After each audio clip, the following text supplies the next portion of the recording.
नमस्कार। आकाशवाणी कटक आंचलिक संवाद पढ़ुछंती मलय रंजन मिश्र। मुख्यमंत्री मोहन चरण माझी तामिलनाडुर तिरुभल्लुरଠାରେ घटिଥିବା ଆମୋନିଆ ଗ୍ୟାସ୍ ଲିକ୍ ଘଟଣାରେ ଦୁଃଖ ପ୍ରକାଶ କରିଛନ୍ତି। ଦୁର୍ଘଟଣାରେ ପ୍ରାଣ ହରାଇଥିବା ଏବଂ ଆହତଙ୍କ ମଧ୍ୟରେ କେତେକ ଓଡ଼ିଆ ଶ୍ରମିକ ଥିବାର ଆଶଙ୍କା କରାଯାଉଛି। ତେବେ ପରିସ୍ଥିତି ସମ୍ପର୍କରେ ସମ୍ପୂର୍ଣ୍ଣ ତଥ୍ୟ ସଂଗ୍ରହ କରିବା ପାଇଁ ରାଜ୍ୟ ସରକାର 3 ଜଣ ବରିଷ୍ଠ ଅଧିକାରୀଙ୍କୁ ସେଠାକୁ ପଠାଇଛନ୍ତି। ତାମିଲନାଡୁର ପ୍ରଶାସନ ସହ ସମନ୍ୱୟ ମାଧ୍ୟମରେ ଘଟଣାରେ ପ୍ରଭାବିତ ଓଡ଼ିଆ ଶ୍ରମିକଙ୍କୁ ସମସ୍ତ ପ୍ରକାର ସହଯୋଗ ପ୍ରଦାନ କରିବାକୁ କମିଟି ସଦସ୍ୟଙ୍କୁ କୁହାଯାଇଛି। ଗ୍ୟାସ୍ ଲିକ୍ ଘଟଣାରେ 7 ଜଣଙ୍କର ମୃତ୍ୟୁ ହେବା ସହ 70ରୁ ଅଧିକ ଆହତ ହୋଇଥିବା ଜଣାପଡ଼ିଛି। ଜନବିଶ୍ୱାସ ଆଇନ 2026 ଦେଶବ୍ୟାପୀ କାର୍ଯ୍ୟକାରୀ ହୋଇଛି। ରାଷ୍ଟ୍ରପତିଙ୍କ ଅନୁମୋଦନ ପରେ କେନ୍ଦ୍ର ସରକାରଙ୍କ ପକ୍ଷରୁ ଏ ସଂକ୍ରାନ୍ତ ଗେଜେଟ୍ ବିଜ୍ଞପ୍ତି ପ୍ରକାଶ ପାଇଛି। ନୂତନ ଆଇନ ଅନୁଯାୟୀ ରେଳ ଆଇନ 1999ର ବିଭିନ୍ନ ଧାରାରେ ସଂଶୋଧନ କରାଯାଇଛି। ଆଇନ ଉଲ୍ଲଂଘନ କ୍ଷେତ୍ରରେ ଜୋରିମାନା ରାଶି ବୃଦ୍ଧି କରାଯାଇଛି। ବେଆଇନ ରେଳଯାତ୍ରା କ୍ଷେତ୍ରରେ ଜୋରିମାନା ରାଶି 250 ଟଙ୍କାରୁ 500 ଟଙ୍କାକୁ ବୃଦ୍ଧି ହୋଇଛି। ବାରମ୍ବାର ନିୟମ ଉଲ୍ଲଂଘନ କ୍ଷେତ୍ରରେ କାରାଦଣ୍ଡ ସହ 5,000 ଟଙ୍କା ପର୍ଯ୍ୟନ୍ତ ଜୋରିମାନା ଆଦାୟ କରାଯିବାକୁ ନୂତନ ଆଇନରେ ବ୍ୟବସ୍ଥା ରହିଛି। ଏକତା ମଧ୍ୟରେ ବିବିଧତା ହେଉଛି ଭାରତର ସର୍ବଶ୍ରେଷ୍ଠ ଶକ୍ତି ବୋଲି ରାଜ୍ୟପାଳ ଡକ୍ଟର ହରିବାବୁ କମ୍ଭମପାଟି କହିଛନ୍ତି।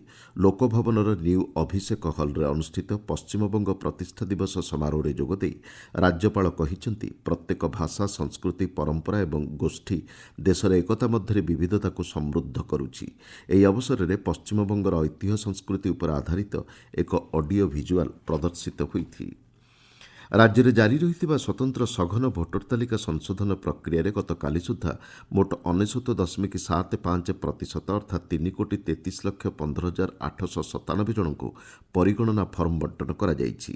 ସଂଗୃହୀତ ହୋଇଥିବା ମୋଟ ଫର୍ମ ମଧ୍ୟରୁ 2,71,31,312 ଜଣଙ୍କର ଡିଜିଟାଇଜେସନ୍ କାର୍ଯ୍ୟ ସମ୍ପୂର୍ଣ୍ଣ ହୋଇଥିବା ରାଜ୍ୟ ନିର୍ବାଚନ ଅଧିକାରୀଙ୍କ କାର୍ଯ୍ୟାଳୟରୁ ସୂଚନା ମିଳିଛି। ରାଜ୍ୟ ମୁଖ୍ୟ ନିର୍ବାଚନ ଅଧିକାରୀ ଆର୍ଏସ୍ ଗୋପାଳନ୍ ଗତକାଲି ଭୁବନେଶ୍ୱର ମହାନଗର ନିଗମ ଅନ୍ତର୍ଗତ ବିଭିନ୍ନ ଡିଜିଟାଇଜେସନ୍ କେନ୍ଦ୍ର ପରିଦର୍ଶନ କରି ପରିସ୍ଥିତିର ସମୀକ୍ଷା କରିଛନ୍ତି।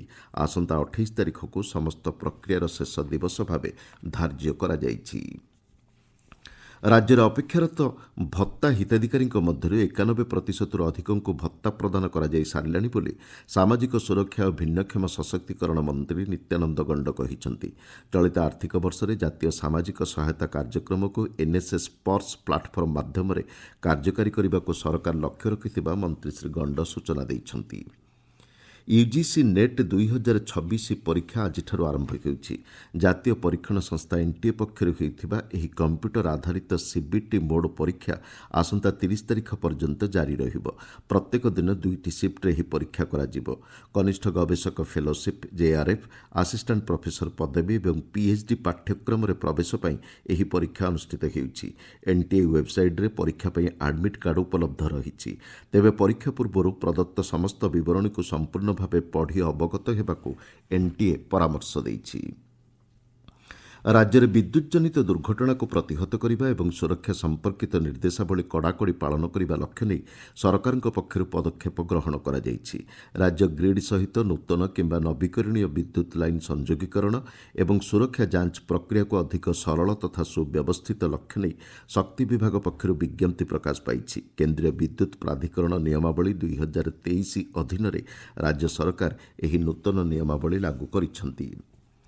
ମୁଖ୍ୟମନ୍ତ୍ରୀଙ୍କ ଜନ ଅଭିଯୋଗ ଶୁଣାଣି ଆଜି ବନ୍ଦ ରହିବ। ମୁଖ୍ୟମନ୍ତ୍ରୀ ମୋହନ ଚରଣ ମାଝୀଙ୍କ କେତେକ ଗୁରୁତ୍ୱପୂର୍ଣ୍ଣ କାର୍ଯ୍ୟ ହେତୁ ଜନଶୁଣାଣି ବନ୍ଦ ରହିବା ନେଇ ସାଧାରଣ ପ୍ରଶାସନ ଓ ସାଧାରଣ ଅଭିଯୋଗ ବିଭାଗ ପକ୍ଷରୁ ସୂଚନା ପ୍ରଦାନ କରାଯାଇଛି। ପରବର୍ତ୍ତୀ ଅଭିଯୋଗ ଶୁଣାଣିର ତାରିଖ ଗଣମାଧ୍ୟମ ଦ୍ୱାରା ସୂଚାଇ ଦିଆଯିବ ବୋଲି ବିଭାଗ କହିଛି। ଗୁଜରାଟର ଅହମ୍ମଦାବାଦଠାରେ ଅନୁଷ୍ଠିତ ଜାତୀୟ ବରିଷ୍ଠ ସନ୍ତରଣ ପ୍ରତିଯୋଗିତାରେ ମହିଳା 4x100 ମିଟର ମିଡ୍ଲେ ରିଲେରେ ଓଡ଼ିଶା ଦଳକୁ ରୌପ୍ୟ ପଦକ ମିଳିଛି। ଏହି ପ୍ରତିଯୋଗିତାରେ ମହିଳା 100 ଏବଂ 200 ମିଟର ବ୍ୟାକ୍ଷ୍ଟ୍ରୋକ୍ରେ ଓଡ଼ିଶାର ପ୍ରତ୍ୟାଶା ରାୟ ସ୍ୱର୍ଣ୍ଣ ଏବଂ 50 ମିଟର ବ୍ୟାକ୍ଷ୍ଟ୍ରୋକ୍ରେ ବ୍ରୋଞ୍ଜ ପଦକ ଜିତିଛନ୍ତି। ଉତ୍ତର ବଙ୍ଗୋପସାଗରରେ ଆସନ୍ତା 15 ଦିନ ମଧ୍ୟରେ 2ଟି ଲଘୁଚାପ କ୍ଷେତ୍ର ସୃଷ୍ଟି ହେବାର ସମ୍ଭାବନା ରହିଛି। ପାଣିପାଗ ବିଜ୍ଞାନ କେନ୍ଦ୍ରର ସୂଚନା ଅନୁଯାୟୀ ଏହାର ପ୍ରଭାବରେ ମୌସୁମୀ ବାୟୁ ଆହୁରି ସକ୍ରିୟ ହେବା ସହ ରାଜ୍ୟରେ ବର୍ଷାର ପରିମାଣ ବୃଦ୍ଧି ପାଇବ। ଆସନ୍ତା 24 ଘଣ୍ଟା ମଧ୍ୟରେ ବିଜୁଳି ଘଡ଼ଘଡ଼ି ସହ ବର୍ଷା ହେବା ନେଇ ପ୍ରାୟ ସମସ୍ତ ଜିଲ୍ଲାକୁ ସତର୍କ ସୂଚନା ଜାରି କରାଯାଇଛି। ଅପରପକ୍ଷରେ ରାଜ୍ୟରେ ଗତକାଲି ପ୍ରାୟ ସମସ୍ତ ସ୍ଥାନର ତାପମାତ୍ରା 40 ଡିଗ୍ରୀ ସେଲ୍ସିୟସ୍ ତଳେ ରହିଥିଲା। ଆଞ୍ଚଳିକ ସମ୍ବାଦ ବର୍ତ୍ତମାନ ପାଇଁ ଏତିକିରେ ଶେଷ ହେଲା। ଆମର ପରବର୍ତ୍ତୀ ଆଞ୍ଚଳିକ ସମ୍ବାଦ ଶୁଣିପାରିବେ ଅପରାହ୍ନ 2ଟା 32 ମିନିଟ୍ରେ।